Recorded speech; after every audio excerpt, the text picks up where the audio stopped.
Welcome back. In this lecture, we will go over pooling, a handy concept for developing CNNs.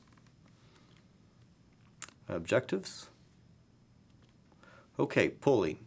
So these are layers in your neural network where first the activation function doesn't have parameters. And the whole idea behind it is, especially with image classification, is it's used to map a patch of the image to a single value. And so there's kind of different variants, but the most popular seem to be max and average.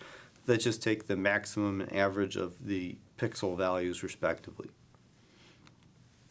So let's give an example. So here is an example input image, and I've divided it up into 4 quadrants.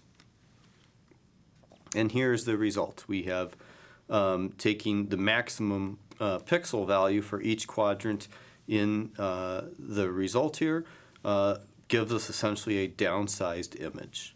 So very straightforward.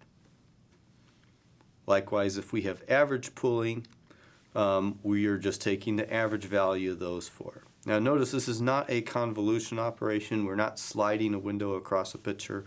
We're more acting on taking a group of pixels and shrinking it down to a single value for purposes of reducing the size of the image.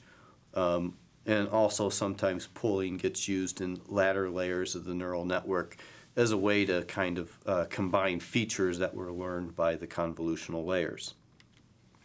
So that's it for the lecture on pooling. Stay tuned.